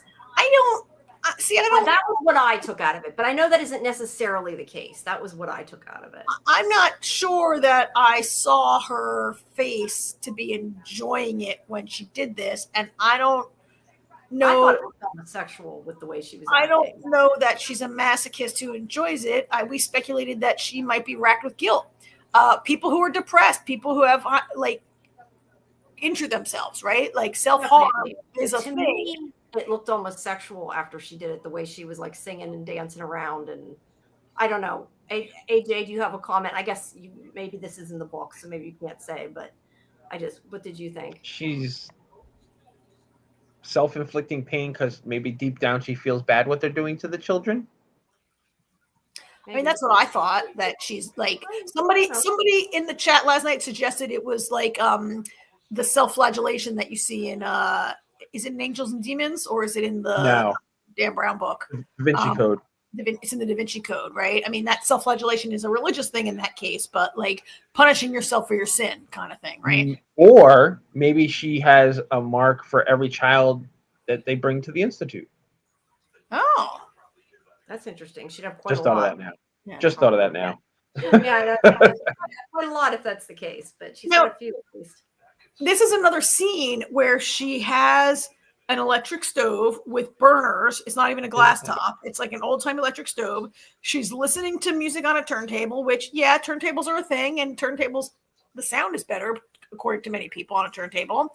And she has an old phone with a cord. Like, there's just a lot of like anachronistic tech in this scene also. Some people say maybe the Institute doesn't have any money for their staff buildings because she lives on the compound, right? But this was like just another scene where I was like, look at these old appliances and this old technology, and like I mean, maybe she's not allowed to have anything that is digital or could connect to the internet or transmits a signal. Like maybe they're not allowed, right? But, except they have cell phones, right? Yeah, they do have cell phones, so yeah, I don't know. But yeah, it does seem out of place. I will agree with that. All right, so then we get a bit about Tim. That wasn't really important. Then we get their conversation where he wants to know if Luke's who he's waiting for because he needs somebody who does not believe the lie that they're going to get out of there and that wants to try to escape. And that is the end of episode 1. And we need to move along a little quicker here. Oh, thank you, Real Cinema. Real Cinema also does not feel a connection with these kids. I mean, they need to click. They need to come a little further to click, I think, with some of us. All right, photo. I'm going to switch it to, there we go. I don't know why that one's way bigger, but. It doesn't look bigger because it's the same. Oh, yeah, it is going out. No, it's cropped over. It's the way I got it done somehow. Yeah. Close enough. Okay. Okay, episode 2. So they have the birthday party, or not the birthday party, sorry, the going away party, which moving up ceremony. Yeah, moving up ceremony, which was creepy in a lot of different ways. And this kind of brings back around the idea, is she coming back? Probably not. And yeah, she's going to be taken away. And obviously she goes down a creepy hallway that definitely implies it's not a nice place. But yeah, Iris may not be back. The only nice person, Maureen, goes with her. Yeah. Yeah, she goes down. This is Maureen. She goes down the hall with her. And then we have more about them, which is not really relevant, other than Wendy called him. There's Wendy there. Wanted to talk. She warms up to him a little bit in the scene, which I think is the point. And this is where we find out there's been people that have been robbing convenience stores. That's basically the whole point of that scene, I think, is to tell us that. And then the speaker that definitely looks older than it should be. That speaker is right out of Charlie's Angels. That speaker's older than I am, and I'm old. Yeah, it is really old looking.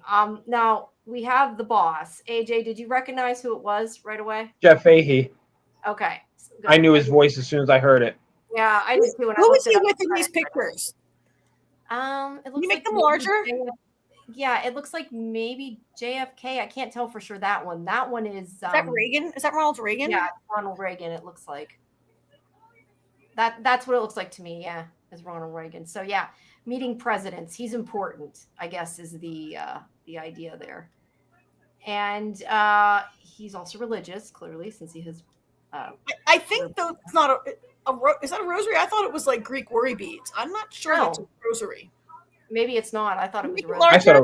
I thought it was a rosary. Make it larger? It's a little but it's a little out of focus, so I don't know that it's really gonna. Can you drag it down a little? This way? No, the other way.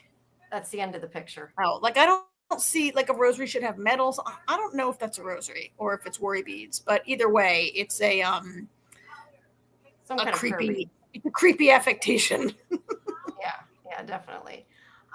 So they want to have more people to work at the place, more snatchers and stuff. And he's like, basically, you have to deal with who you have, and you're not getting anybody else. That's pretty much what that conversation was about. Yeah. And I think that this scene also shows more of the animosity between Stackhouse and Sigsbee. Hold on, I'm closing I need my other text file out. Yeah. All right. So yeah, I don't think there's really much more about that other than, they clearly dislike each other. And they're always arguing and trying to get the other in trouble and that kind of thing. They don't like each other. Well, this might be one of the several scenes we see where I think is it Stackhouse or Holiday or both of them are arguing that we want to like do PC and Sigsbee's like, no, it's shut down. We're not doing that anymore. We're only doing TK and TP. And they're like, but we can do PC. And she's like, we're not doing it. Right. And so that is like this undercurrent among the three of them throughout the episodes we've seen. Right. And it seems like they've been told they're not allowed to is the way I read it. So, yeah. And we don't know yet. No, we were talking and kind of conjecturing was that precognition, but we're not haven't been given anything yet about that. I'm sticking with my theory that it means precog. But I also think if your creepy Charlie's Angels rosary bead guy is your boss and he says don't do it, you should not do it, right? Mhm. But these guys are determined that they're they're going going to to do it anyway, right? Yeah. Yeah. All right. So this is where he takes him in. They're going to do their first dot. What is it? shots for dots. Yeah. Wait. What? Shots for Dots. shots for dots. I can't talk. Shots for dots. Okay. So we have the whole thing where he's like, "Didn't you take the Hippocratic Oath?" And he's trying to guilt the guy. It doesn't work. So they inject him to see if he can make his TK stronger. They don't expect him to see dots. And they do make a point earlier of saying I think it's George that says don't lie because they can tell if you lie. So yeah, they're going to try to see if he sees the dots and they're going to try to make him move the move stuff. And it makes him a little loopy, but he does eventually, I think I have a picture. He does eventually raise, I thought I had one, maybe not. He does eventually raise, there we go, the toolbox there, and then he throws up everywhere. But he wasn't trying to raise the toolbox. It was a side effect of his emotional intensity, right? He's supposed to be seeing dots. Oh, I thought he was supposed to I thought they were telling him to move something and the dots would be Yeah, they wanted him to move it. Yeah, that's what I thought. And if he saw dots, it had something to do with what would happen if. And he kept telling them, he's like, I can't guarantee this is going to happen. He's like, I really don't know how to control it. On command. Yeah, I can't do it on command. I can't. Yeah. Yeah, and I would instead love to see somebody pick something up and stab one of them. And they're giving him they give them a shot, like with a ludicrous TV needle that's like 9 inches long. And like, if that whole thing went in your arm, it would come out the other side of your arm, but whatever. Look at the size of it, right? We don't know what they're drugging them with. I think that was in Firestarter that they were drugging them to manifest their power. Well, they were drugging the father for sure, right? Although the father, I think in Firestarter got his powers from LSD, maybe, right?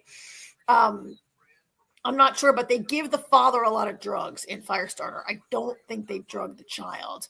But she's like, well, crazy. In Firestarter, they were trying to subdue their powers. Oh yeah, they were crazy powerful, the two of them, yeah.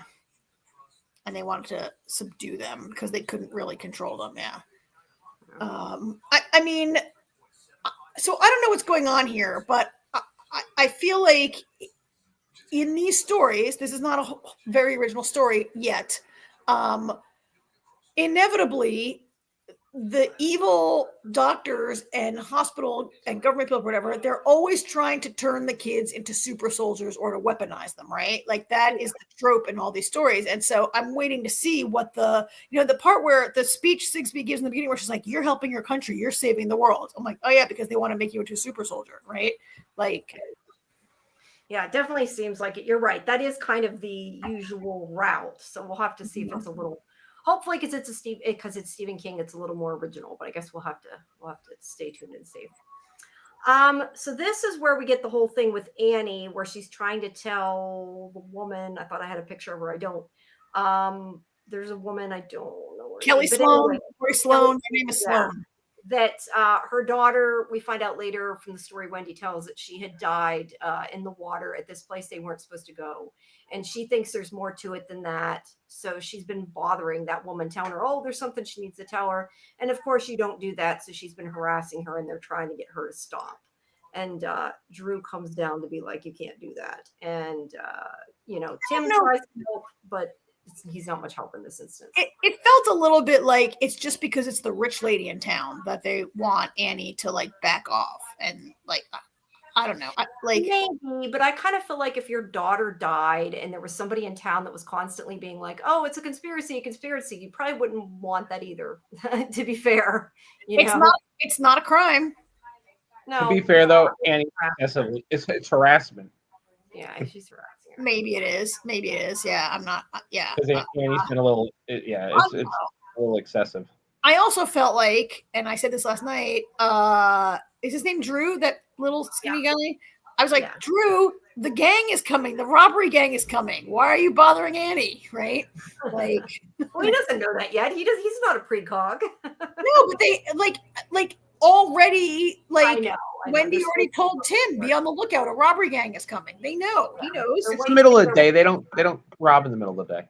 Right, okay. Whatever. I thought like maybe he had better things to do than it seems like his only job. I agree. To, like police Annie. No, I completely agree. I agree. All right. So this is where I think where they talk about the dream box. Nikki tells him that George is going to be going in the dream box to have his final test, and if he passes that, he'll get in the front, or he'll go to the back half. And it's, from what he's heard, it drags all kinds of bad shit up from your subconscious, and you have to turn on the lights to stop it. That's all we get. So we get another little piece of that part of the puzzle. Not a whole lot, but George is further along in the program, so he's probably going to be the next one that's going to be taken. So this, Jamie, now that you mentioned the back half, this feels to me like very Stephen King-y. Like, you know how Stephen King uses like language that is not like, why don't they call it phase 1 and phase 2? They call it back half and front half instead of phase 2 and phase 1. And Night Knocker is kind of made up, and like TP and TK, because telepath is too many syllables for me to say, so I say TP or whatever, right? Like there's a lingo to Stephen King novels sometimes, right? I mean, AJ could probably, and then like Night Knocker, Tommy Knocker, like he has like a. Well, a Night Knocker that's a real thing. It's not. I Googled it extensively, and Google only says that it's a thing in Stephen King. I mean, it's a thing, but the word that, like, a night watchman is the word that most normal people would use, right? Yeah. To be fair, Google AI is not always right, but that is what Google said. Fair. I shouldn't have used Google. AJ probably. No, I looked it up too and saw the same thing. So it's hard more than Google does. Listen, Google AI is a pain in the ass because it lies a lot. I know. Yeah, I usually don't look at it. I usually. It's not as bad as Grok, but you know, at least Google AI doesn't give you Nazi salutes. I'm total anti-AI. Which probably I shouldn't have joined the AI committee at the office. Actually, that's why they want me on it, because I'm like the naysayer. But anyway, I do try to skip down and read other returns and not the AI. But fair enough. It is a real job. Night Knocker seems to be a term that, if it's not a term of art that King invented, it's an obscure term that King chose to use, right? It's an obscure term that's generally used in the South, where in the original novel, he was in South Carolina. North Carolina. Fair. Okay. Anyway, I do feel like, I mean, AJ, you've read a lot of Stephen King novels. Maybe I'm off base, but I feel like King does have like, he does language that he uses that is not maybe.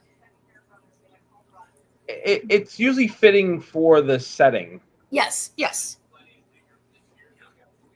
Anyway, yeah, I'm like back half, front half. Why not phase 1, phase 2? Yeah. King doesn't even do his own research anymore half the time. Yeah, he has like he has a person that actually does like 90% of his research. Yeah. All right. So anyway, this is another conversation here about George is going to move on soon. Like Iris is moving on today. George is soon to move on also. Yes. And we got to get out of here.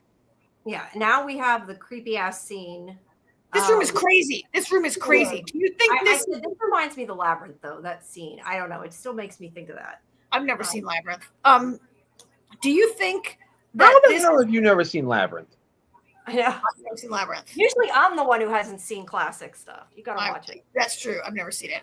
Do you think that this is stuff from kids who have moved on and they just keep it in here in case they need it for another kid? Like, oh, this one had the same doll. Let's put it in her. Like, this is their storeroom for recreating your bedroom.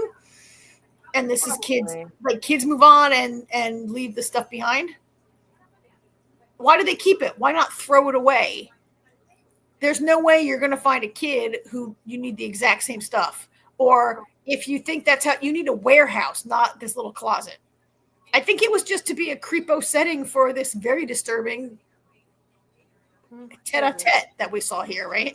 Yeah, very disturbing. So they're there to have sex. She definitely seems like she does not like him. So I'm not sure why she's doing it, but it feels like I kind of wondered if maybe there's more to it than they're just meeting for sex, but I don't know. I mean, haven't you ever had sex with a person you don't like? Maybe you haven't, but many people have sex with people they don't like. Okay, that's fair. But it She seems like lives- this is regular. I mean, at least I got the opinion that this is like a regular meeting for them. Yes, and they I don't did too. seem to be very friendly.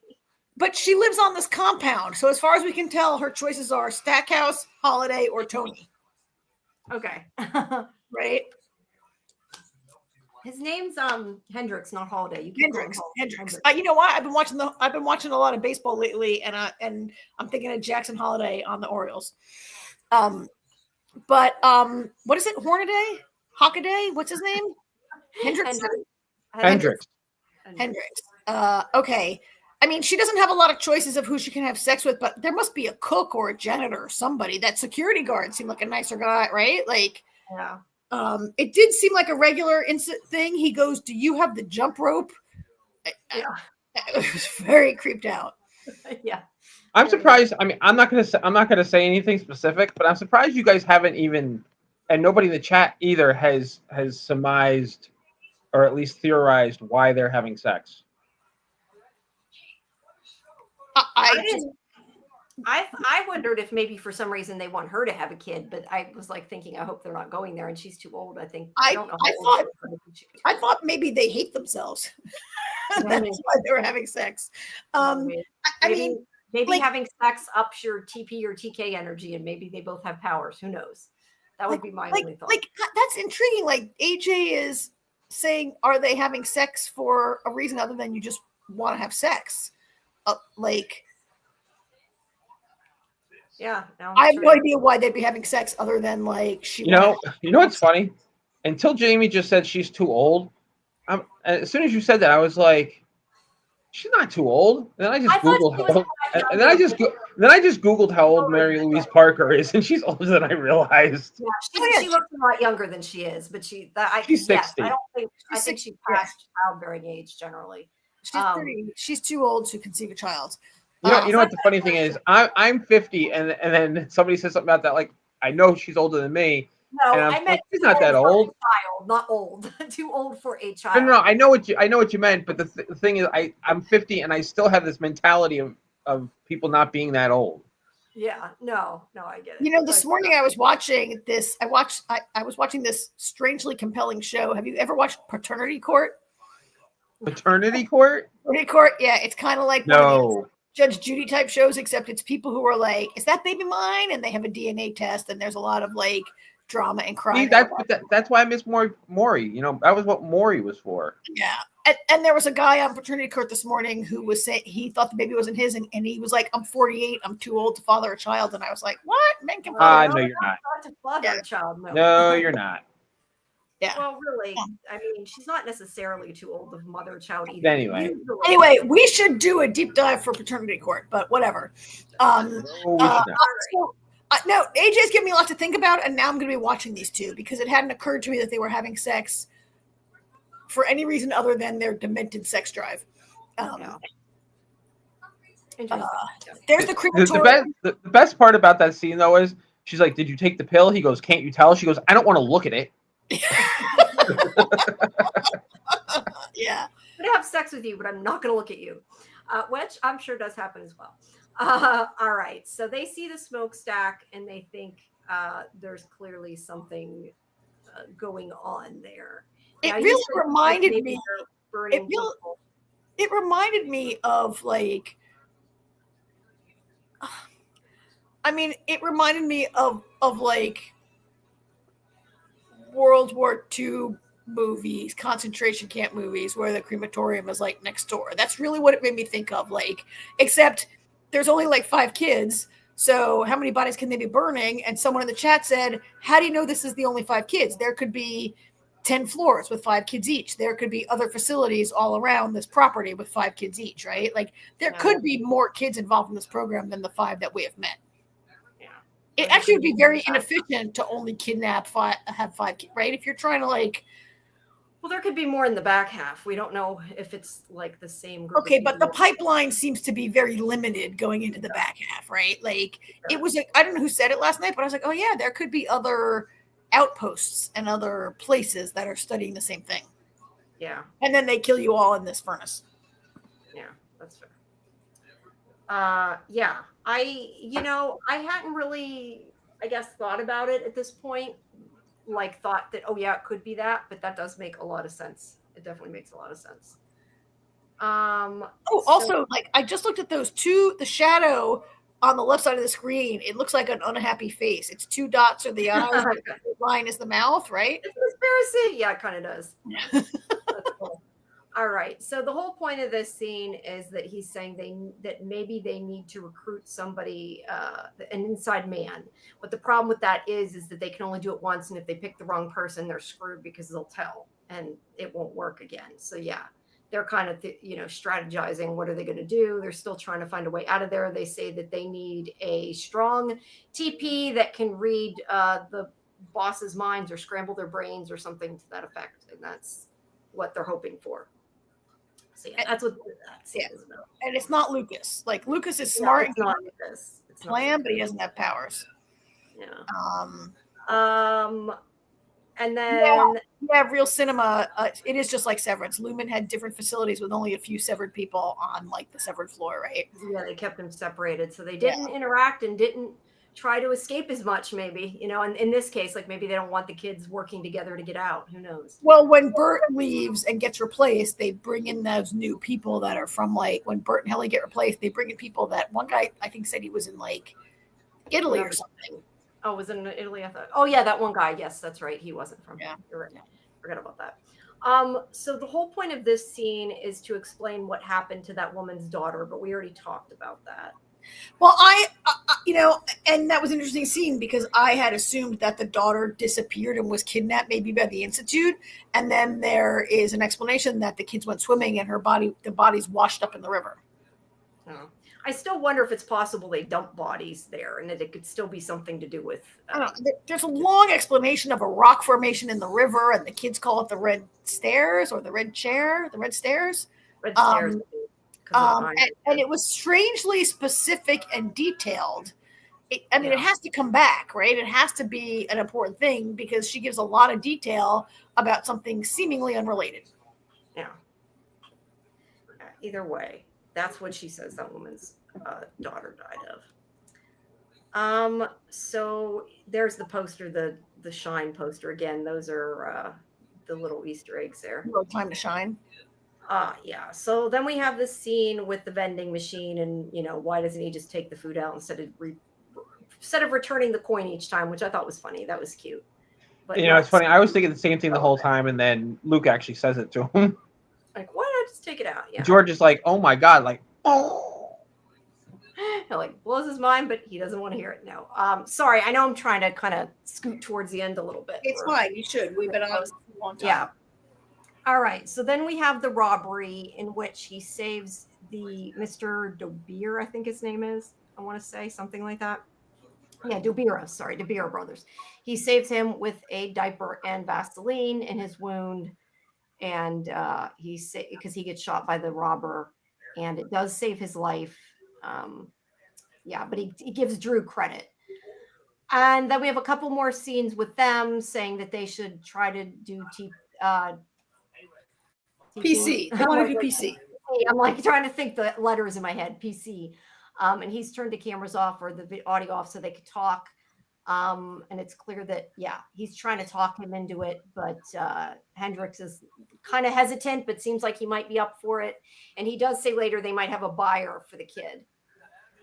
And so that, let's see what else. That's the whole thing with Drew coming. Okay. Now she's lying to her family. I, for whatever reason, thought that her father was supposed to have had Alzheimer's, but you guys were just like, oh no, she's just lying to her father, which kind of made more sense. I don't know why I thought that when I saw this scene. She's lying about what her job is and what she does. Yeah. I don't know. I put too much into it, I guess. Now they're talking outside her house, I guess on purpose, probably. I mean, at least I think Stackhouse is probably doing it. Well, they all live in they're all in the same. They all have their own houses in that area. Yeah, I get that now, but I still think he did it so she'd see and get suspicious because they clearly. Why? They want to do something behind her back. Why would they want to draw her attention and make her suspicious? I figure they want her to be like worried and stuff and upset. I don't know. That's how I took it.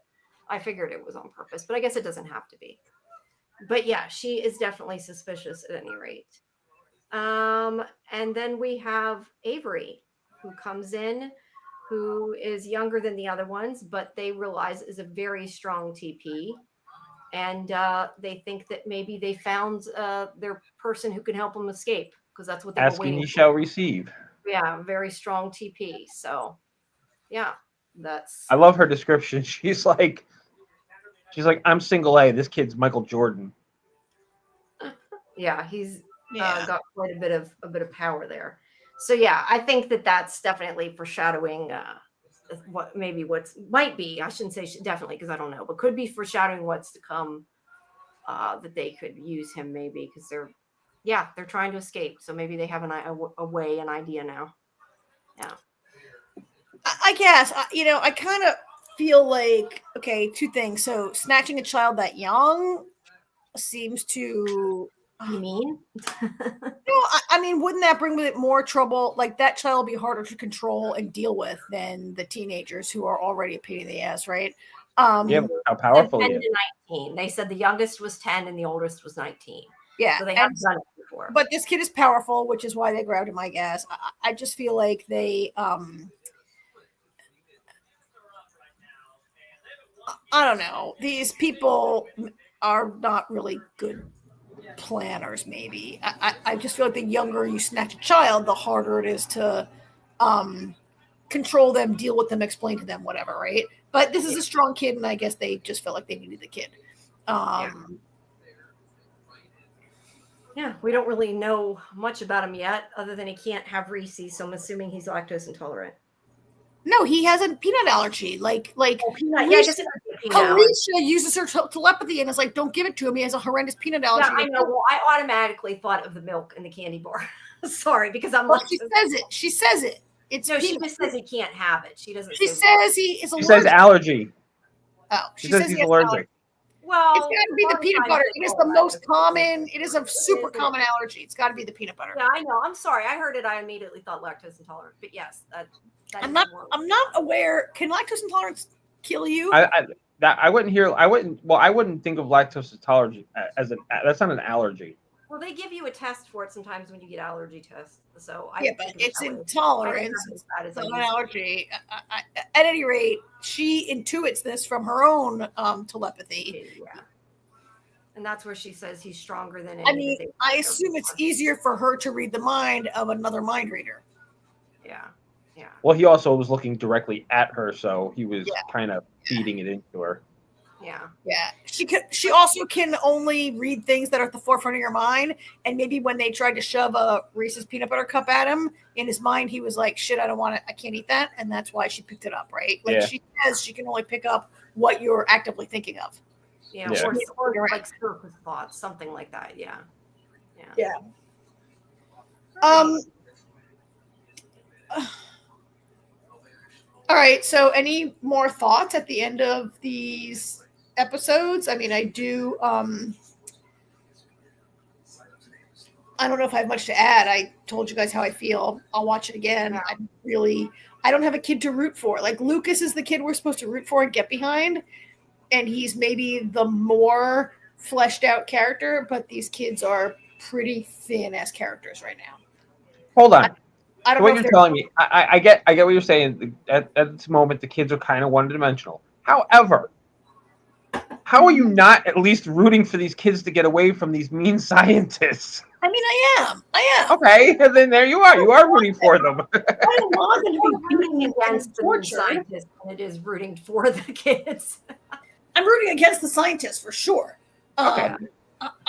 Yes, I don't like want them to be tortured. I just don't really have one that I'm like, oh, I really, right? Like, they're just, I like them because the story is setting them up as protagonists. You should like them because I have a connection with any of them. Yet it's only been 2 episodes, but there's only 6 to go, so I need some characterization in the next 2 or right? Yeah. All right. Well, thank you, everybody in the chat. Pleasure as always. Always. Next, is this coming 1 week now from now on? Yes, it's once a week. My knowledge. Yes. Right, so we will have a shorter review next week because it'll be 1 episode. Well, we also, it did take longer because of that. But Yeah. thank Well, you yeah, everybody 'cause for it was 2 listening episodes. to our review. And if you do want to hear us go deeper into it, you can listen to our stream from last night on our live stream, which is our deep dive version. And meanwhile, in about 11 minutes, you can join Scarlett and I for our Midnight Murderbot for our finale episode. Yeah, and we'll be talking about that. And I actually like that this week we'll too. be back. Yeah, and then the 3 of us will be back tomorrow for Fandom Access to talk about a lot of different shows. A slew of stuff, mostly. Stuff, Yeah. yes. I'm gonna go back and watch the rest of Ironheart. Ironheart. And Scarlett and I also we're doing a couple episodes to catch up tomorrow, not until 1 a.m. because we will be done by 1 a.m. I'm assuming you guys don't want to stay past 1. But I know last week I made it too early. We're gonna start Nautilus so we can get through a little bit of that. So yeah, lots of stuff. And then next Monday, just a quick FYI, next Monday at 7 p.m. Eastern, we have Luke Boyce, who is the showrunner of Revival, who will be coming on our show to do a live interview. So Our show, your show with my Lori? show, sorry, I say my show, Sci-Fi-Vision with Lori on Real Cinema Therapy. Sorry. Just as opposed to like the 3 of us. As opposed to Fandom Access, yes. Although you guys are welcome to come, of course. We're replacing Karen with Lori. Yeah, no, no. I went on vacation and I lost my seat. I did say R, but yeah, it's for our Revival Redux show that he'll be on because he joined our chat last on Friday when we were talking. He showed up and started. He was watching our show and talking to us, and that was really fun. So I'm like, you need to come on, and he's like, yes. So that was great. All right, so we're gonna say goodnight. Jamie, can we stay on for a second in the studio and talk for a second? Yes, I am going to go get ready, but feel free. No, I want to talk to you for a second before you go get ready. Okay. Well, all right. Good night, everybody. Everybody. Good night, everybody. Have a good night. We'll see you in a bit. Bye-bye. Bye.